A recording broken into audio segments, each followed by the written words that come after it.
Hi there. Welcome to Best of Prep's Pigskin Picks. I'm Matt Hickman. This is Bruce Wett, and we're here to talk about first kicking off with last week's action in the in prep football, which actually goes into this week is for the first time ever. We had the Buena girls flag football team had their debut game Tuesday night. How'd they do, Bruce?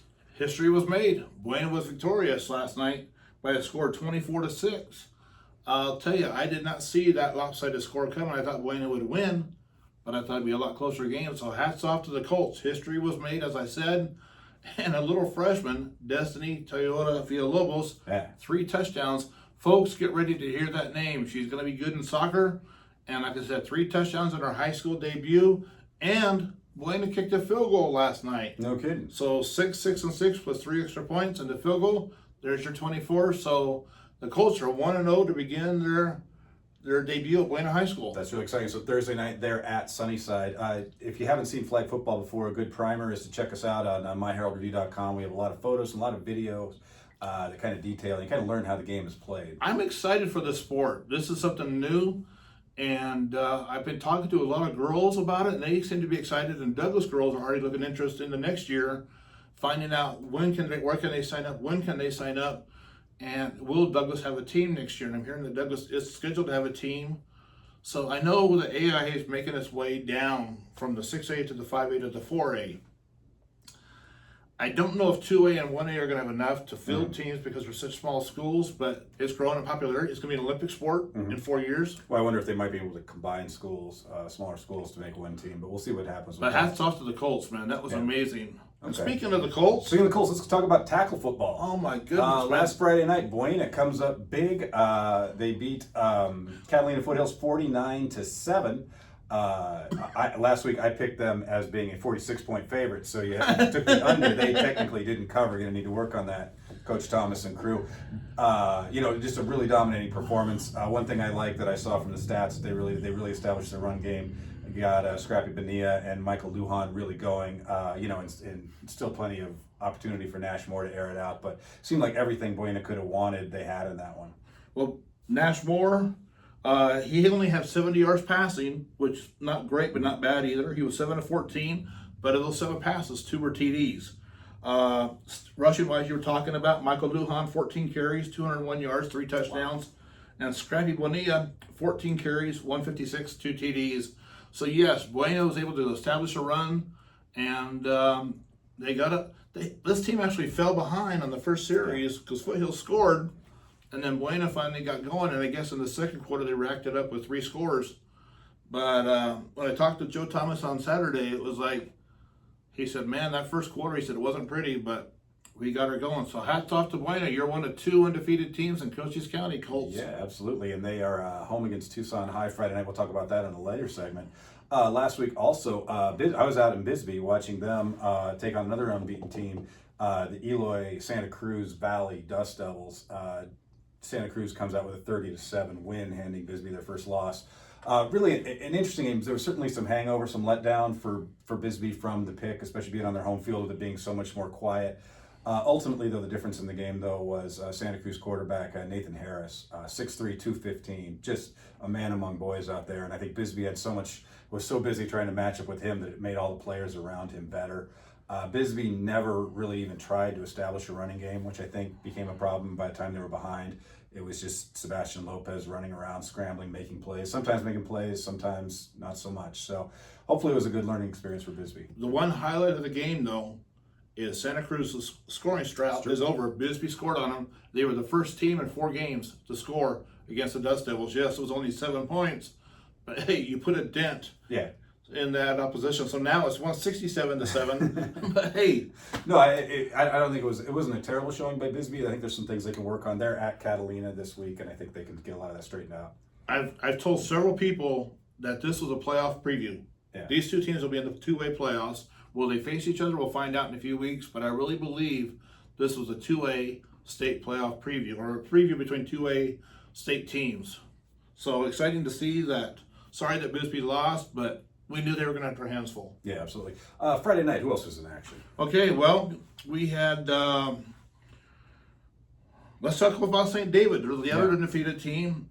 as I guaranteed were going to win, and they did. They actually clobbered Duncan that night, 59-8. St. David has the best record in Cochise County right now. They're at 4-0. Buena's at 3-0. And this freshman quarterback, Vincent Codillo, he was 12 of 15 for 259 yards and 4 touchdowns. In 4 games, he has 14 TDs, Matt, 0 interceptions. That's impressive. That's impressive. It's 8-man. We're talking about the difference between 8 and 11, but still, stats are stats. And folks, on Friday in the Herald Review, we're going to debut the Cochise County top rushers, passers, and receivers. We invite you to check it out. It will also be online, and you can see who's ranked number 1 in Cochise County, and it's going to surprise you. Okay. Other stats from the game here, Matt. We had Chase Pacheco, 7 carries, 140 yards, and Cedar Haney, 5 carries, 100 yards, and 2 touchdowns. St. David's proven to be a balanced team where they can run and they can throw, and they're going to be tested this Friday night at St. David. We'll be talking about that here in the next segment. But St. David's a good start, but their biggest test of the season is this Friday night. Okay, we'll talk about that in a little bit when they play Mogollon. Speaking of the hangover from the Pitt game, we talked a little bit about Bisbee. Douglas, we thought Douglas was going to have a lot more trouble going on there. I mean, they ended up losing at Saguaro, but put up a really good fight. What This game was a lot closer than I expected. Saguaro prevailed 39-33, and Douglas actually had a chance to win it late in the game, or actually go ahead late in the game. They had pulled into it in 39-33, and I wasn't there, but according to what I'm hearing from reports, they went onside kick, and it went 11 yards, but Saguaro was right there to fall on it, and that's what prevailed it. But at the same time, Douglas had their chances to actually eke out a victory. But Douglas is 0-3. It doesn't get any easier this Friday night, but the good news is region play begins next week, and so we'll see what happens. So the Bulldogs still lingering, still limping along, and I don't have any stats from that game. Oh, I take it back, I do have some stats. Yes, J.D. Hurtado, 18 carries, 118 yards, a touchdown. And Ivan Higuera, Ivan did against Saguaro what he should have done against Bisbee. 14-20 for 230 yards and 2 touchdowns, one of which was a 60-yard TD strike to Matthew Nelson. So I was surprised the game was as close as it was. Last year in Douglas, it wasn't that close. And so maybe the Bulldogs are turning the corner. And they got Ironwood Ridge coming into Armando DeLuca Stadium this week. We'll talk about that in the next segment. But that'll be interesting to watch. So Douglas puts up a good fight and a loss. Benson and Wilcox were both off last week, bye weeks. Valley Union was in action, correct? And Valley Union and Tombstone. So Valley Union, their first year, second year coach, their third year coach, Skyler Hill, had never beaten Ray. He was 0-2 against this team. They lost to him the 2 previous years, and he got him this year. He got his first win on Friday night against Ray. Mitchell is making the difference. He had 11 carries, 105 yards, and a touchdown. But the running back, a kid named Yahir Luna, he's only a junior, 196 yards on 25 carries and 2 touchdowns. And so Valley Union's 2-0, or 2-1 overall. They're 2-0 in conference. Right behind St. David is 3-0, and St. David and Valley go head-to-head next week. So that'll be an interesting game. Yes. So Valley Union's up and coming, and as long as the coach was telling me, it was so nice to have the players back in their proper positions, because when you do, things go better. So Larson ran the ball well. Luna ran the ball well. Marshall Larson ran the ball well, and then Miles Richardson, who was at quarterback the first game and then running back the last 2 games.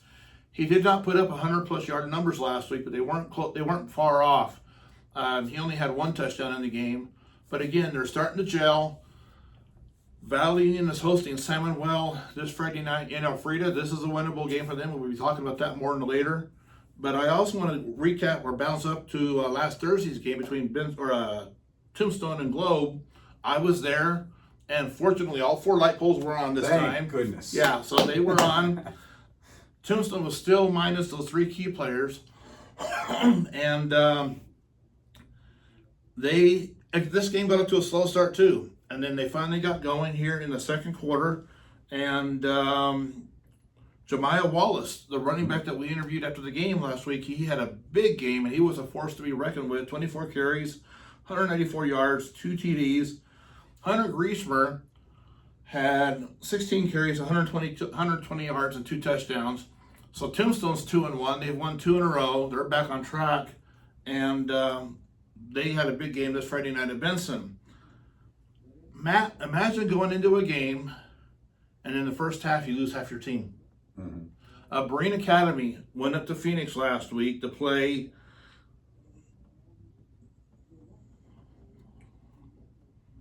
Yeah, I don't remember. right? They played. Here we go. Imagine Academy. Oh yeah, technical Yeah. difficulties. Imagine Academy. We got They played because they played a surprise. I knew it was going to say Surprise University. No, it was Ottawa University at Surprise.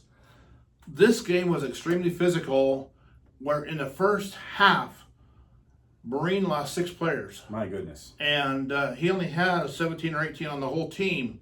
And those 6 players, 2 which were key players, Logan Seeley was one, and then the other one was Isaac Merrill, the running back. And they left in the first half and would not return. And so it did not fare well for them. They lost 21-6. But the coach was telling me that Imagine Academy was extremely physical and very aggressive. Let's just put it that way. And the referees were letting them play to the point where there was some injuries that occurred as a result of it. According to the coach. According to the coach. He's going to be down some players this week that we'll be talking about here later on in the show. So, it was a good week, bad week for Cochise County teams last week. Some teams that I thought were going to win didn't. But the teams that I really expected to shine, St. David, Buena, did. I was hoping Bisbee would get Santa Cruz, but I had a feeling. And then, so we're down to 2 undefeated teams. But again, as we recap the show or wrap up the show, hats off to the Buena girls. All right, sounds good. Well, thank you so much for your contributions there, Bruce, and thank you for tuning in. Go back to our YouTube channel or at myheraldreview.com to watch all these videos. Come on back. We have more videos. Each video we're going to break down a different game this Friday. A lot of good games coming up this Friday in Cochise County. Make sure you're at one of them. I'm Matt. He's Bruce. Have a great day.